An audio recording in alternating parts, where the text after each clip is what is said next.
Seperti biasa, langkah pertama yang dilakukan, kita masuk pada browser pencarian Google Chrome, kemudian masuk pada classroom.google.com, lalu login menggunakan akun Gmail Anda, dan masukkan password.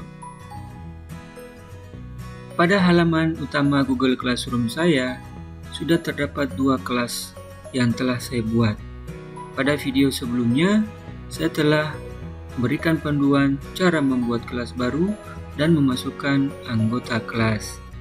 Nah, pada video kali ini, saya menambah kelas baru untuk satuan pendidikan perguruan tinggi. Karena dalam video tutorial kali ini, saya akan berbagi cara bagaimana membuat topik dan materi pembelajaran pada mata pelajaran di tingkat SMA dan mata kuliah di tingkat perguruan tinggi. Membuat kelas baru sama pada video pertama, cukup arahkan kursor Anda pada bagian tambah di pojok kanan, kemudian buat kelas. Ataukah jika nama mata pelajarannya sama, tetapi kelasnya yang berubah atau yang berbeda, cukup arahkan kursor Anda pada bagian titik 3 kelas yang ingin kita salin atau gandakan. Kemudian klik salin.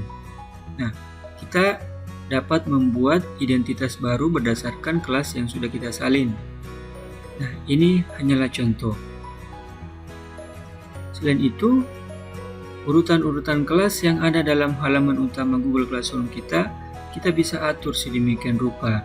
Caranya cukup dengan mendrag salah satu kelas yang ingin kita pindahkan, kemudian angkat atau pindahkan. Nah, seperti ini contohnya. Baik, selanjutnya kita langsung masuk pada materi inti kita. Silakan klik kelas. Nah, untuk membuat topik dan materi kelas, kita dapat membuatnya pada bagian tugas kelas. Sebenarnya kita dapat menambahkan materi dalam kelas dengan mempostingnya di menu forum. Kemudian klik bagikan sesuatu dengan kelas Anda.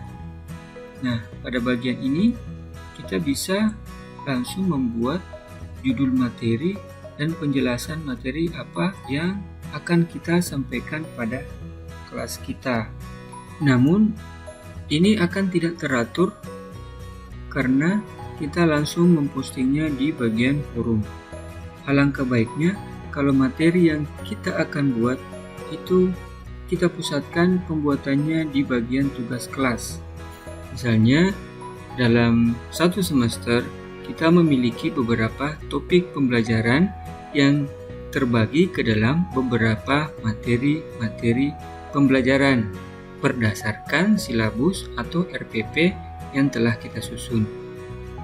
Pada silabus dan RPP mata pelajaran Bahasa Indonesia untuk semester 1 itu ada 3 topik pembelajaran. Yang pertama, surat lamaran pekerjaan. Klik tambahkan. Kemudian kita bisa menambahkan topik yang kedua. Pada silabus topik kedua adalah cerita dalam kurung novel sejarah. Yang ketiga, teks editorial. Nah, selain itu kita bisa membuat topik yang baru khusus tugas dan ujian. Nah, topik yang sudah kita buat ini bisa kita edit dengan mengklik tanda titik 3 di samping kanannya.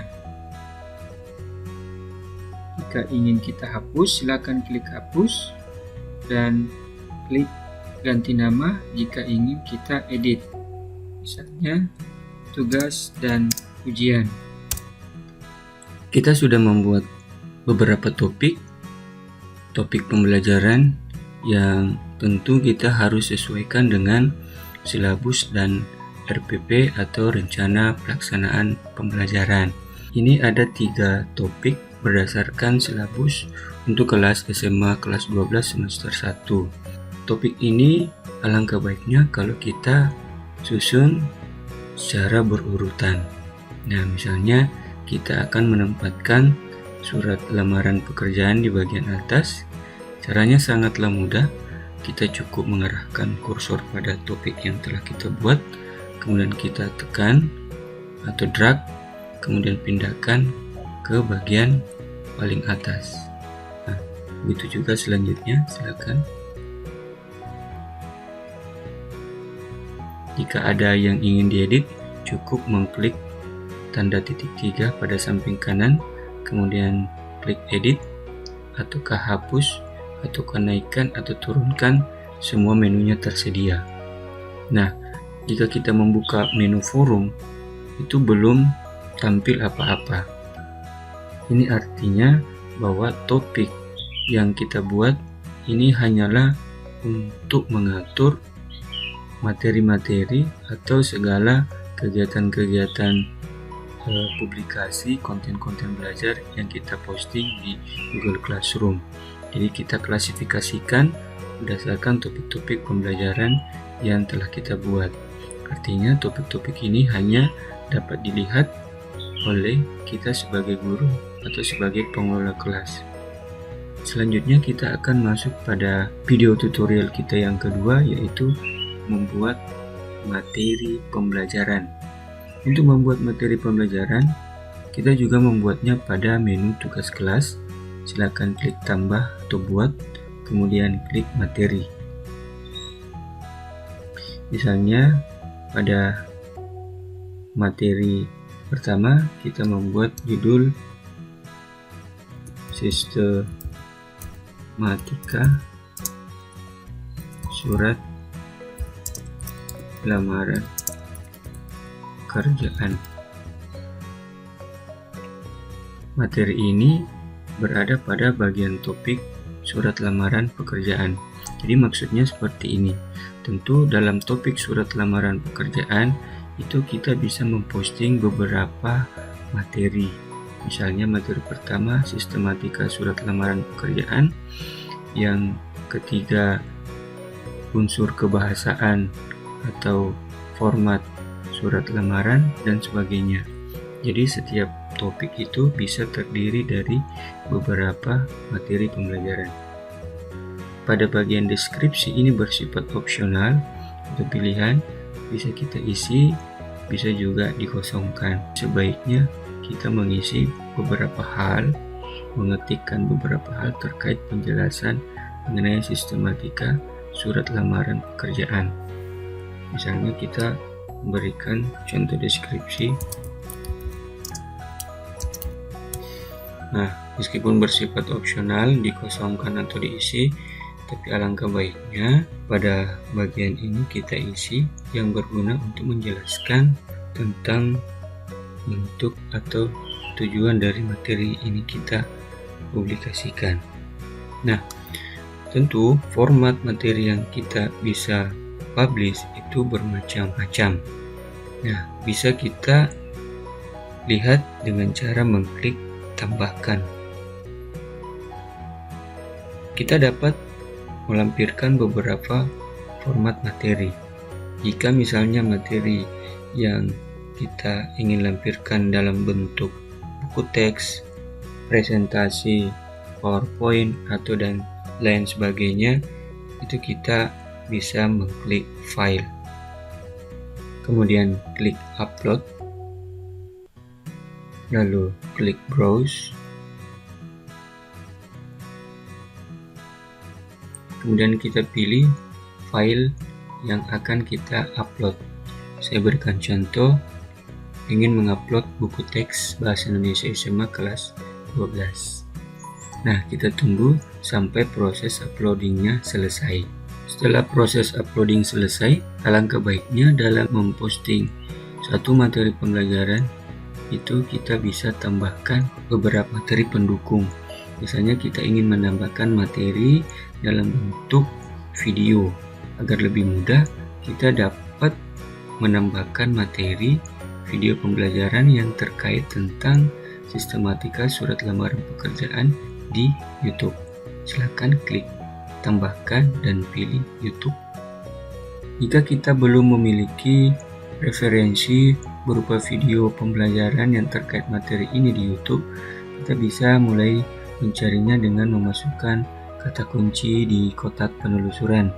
Misalnya, kita bisa ketikkan sesuai dengan judul materi kita.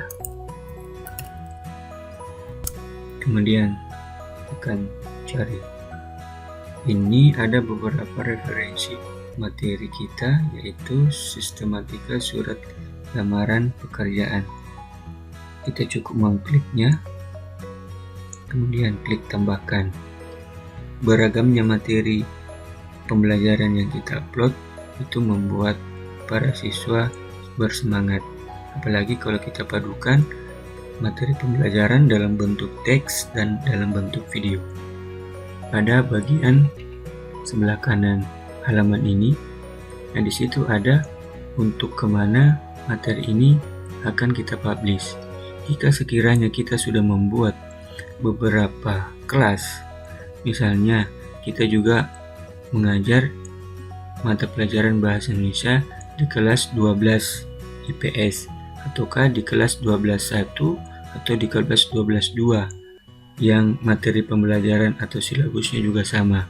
Nah, ini kita bisa posting untuk keseluruhan kelas yang kita ajar dengan cara mengklik kelas-kelas mana saja yang akan kita posting secara bersamaan. Ini adalah pilihan topiknya. Pada topik pembelajaran apa, materi ini akan diklasifikasikan atau digabungkan. Tentu ini adalah masuk pada bagian topik surat lamaran pekerjaan. Sebelum kita posting materi ini, di sini ada pilihan yang bisa kita pikirkan. Yang pertama, apakah materi ini langsung kita posting? Apakah akan kita simpan dulu?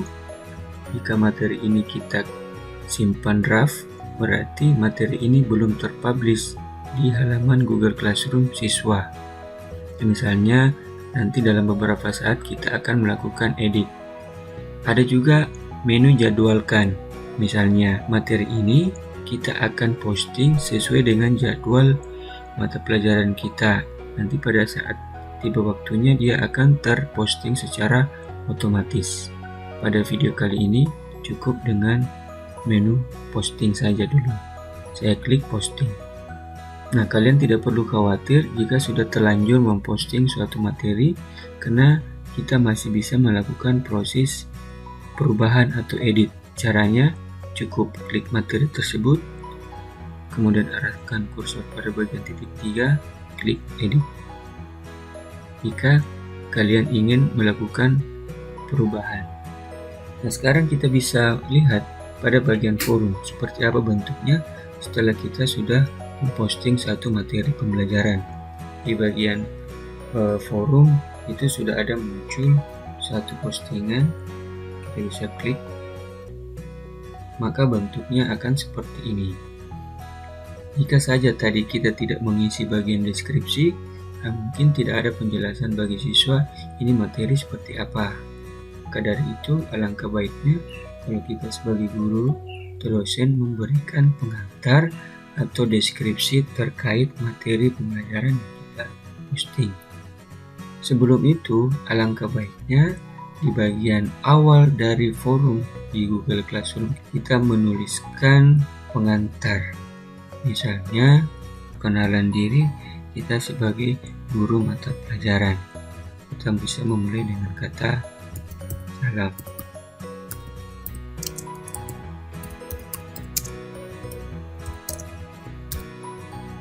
Nah, misalnya ini adalah contoh pengantar awal untuk kelas baru yang sudah kita buat.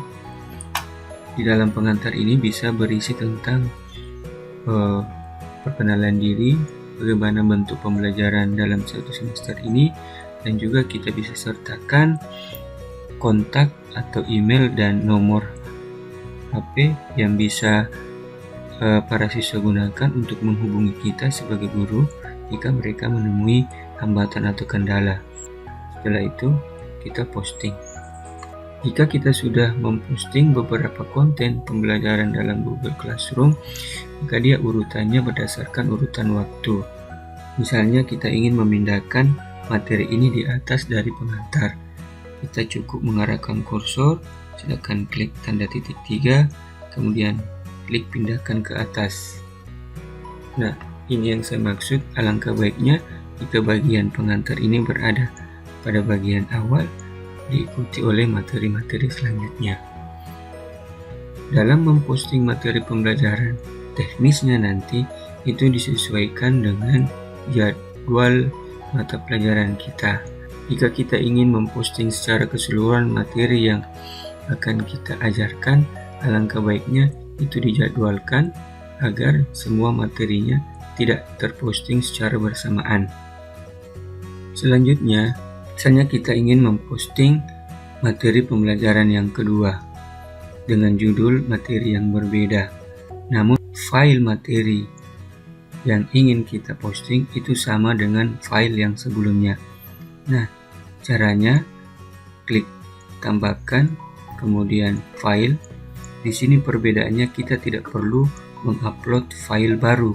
Segala file yang sudah kita posting itu akan tersimpan di Google Drive kita. Jadi untuk menghemat daya tampung drive, cukup kita klik drive, kemudian kita cari file yang telah kita upload pada bagian sebelumnya. Kita klik ini, sisipkan.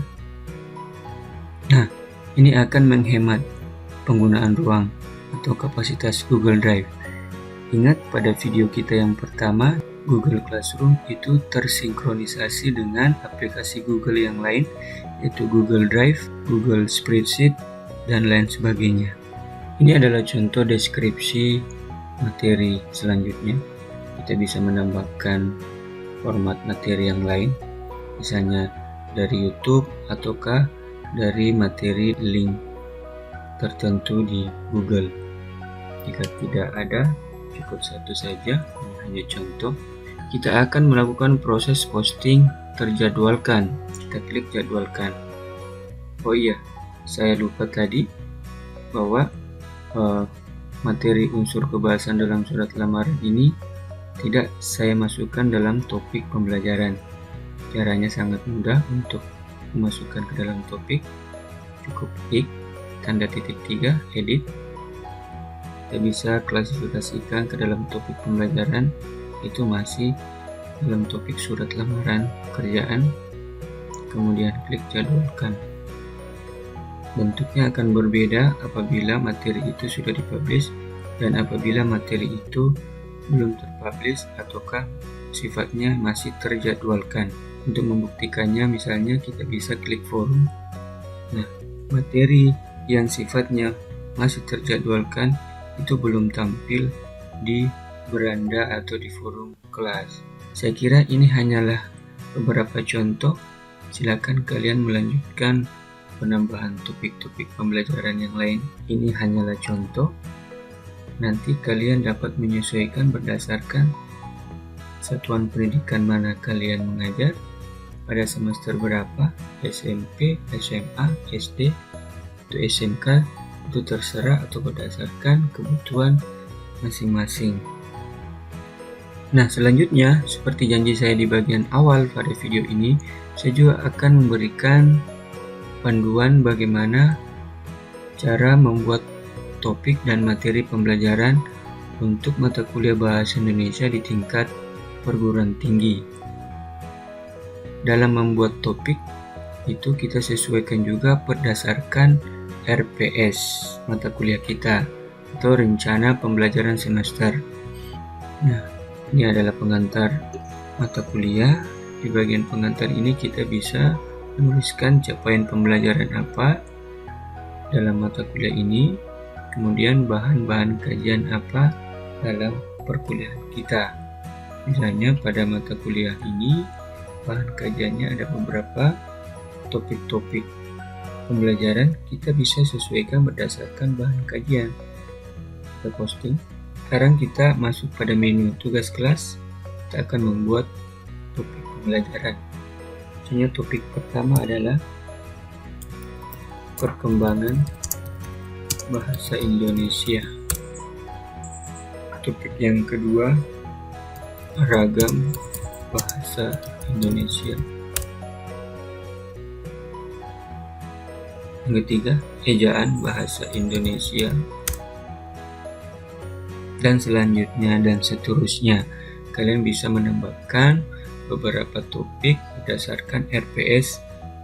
Selanjutnya, dalam memposting materi pembelajaran perguruan tinggi, itu secara normatif kita memiliki frekuensi pertemuan normatif adalah 16 pertemuan. Misalnya pada materi pertama kita bisa mengetik pertemuan 1, sejarah dan perkembangan bahasa Indonesia. Nah, selain itu kita bisa sertakan identitas waktunya. Misalnya tanggal 18 Oktober 2020. Pada materi selanjutnya kita membuatnya dengan judul pertemuan 2, judul materi dalam kurung tanggal, karena frekuensi pembelajaran di perguruan tinggi itu berdasarkan pertemuan setiap pekan dengan frekuensi maksimal 16 pertemuan. Nah, cara menambahkan materi, file pembelajaran, video pembelajaran, cara memposting dan cara penjadwalan itu saya kira sama tadi di bagian awal. Oke, saya kira cukup demikian video tutorial kita pada hari ini. Pada video tutorial selanjutnya saya akan berbagi tentang bagaimana cara membuat daftar hadir atau presensi.